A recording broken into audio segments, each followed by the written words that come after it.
Hey there guys, Rithek here. So today, we are going to go over some basics in SSX3 all players should be aware of. To start off, tricks in SSX3 play a major role in gameplay, as they give points, boost, and progress towards Super Uber. However, whether it be the most basic Tier 0 trick or the longer Tier 2 tricks, there's important decisions to be made in which trick you perform. For Tier 0 tricks, that is tricks that don't award Uber letters, it is generally worth more points and boost to press as many trick buttons as you can. If you press all the trick buttons and the tweak button, you should get the nifty shifty trick, which yields the greatest results at Tier 0. That being said, other Tier 0 tricks have different hitbox properties that make them worth considering in very specific situations. And of course, some of them just look cool. As a quick note, since I know people will ask, to stall your trick like I did in the video, just press and hold the opposite direction on the D-pad relative to what you did to start your rotation. As a final note on Tier 0 tricks, all characters have access to the same tricks, so you don't need to be concerned with your character choice until now. Tier 1 tricks. Tier 1 tricks are tied to your character choice and award Uber letters.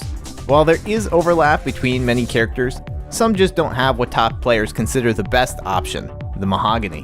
While the Mahogany has the fastest frame data by far for Tier 1 tricks, you can still be competitive in most race events in the game without it.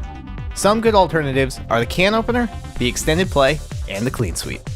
The worst Tier 1 trick is the Springer. Just don't do the Springer. Seriously.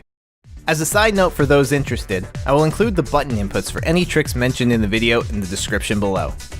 For Tier 2 tricks, you can manually select which ones you want to use in the lodge under rider details and then again under Uber trick setup. From here, I will highly suggest that you pick the Madonna for your nose grab and the Morgan grinder for your tail grab. The Madonna has the fastest frame data for chaining tricks while giving you access to the Stone Age monster trick, and the Morgan grinder is by far the fastest trick to safely land Ubers in Tier 2. These are the tricks you're going to want to use primarily for race events.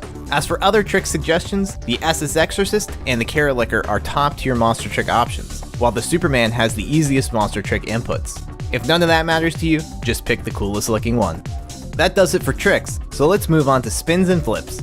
Specifically, let's talk about pre-wind. Pre-winding is a mechanic that allows you to rotate faster after you leave a jump.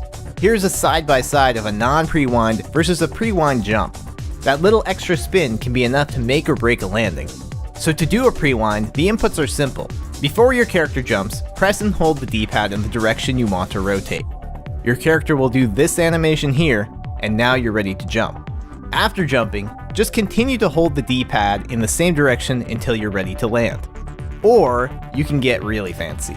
You may have noticed top players spinning and flipping even faster than this. This is due to a trick called tapping.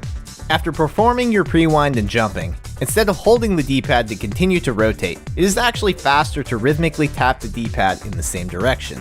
This allows you to use the game's autocomplete for rotations in a way that maximizes spin and flip speed if done correctly. The timing on this isn't too hard to pull off, but I will note that tapping too fast or too slow will likely yield poor results. This may take some practice to get down, but it will be entirely worth it. And that about wraps it up for this video. If you liked this video and want to see more, be sure to subscribe, and I'll see you all next time.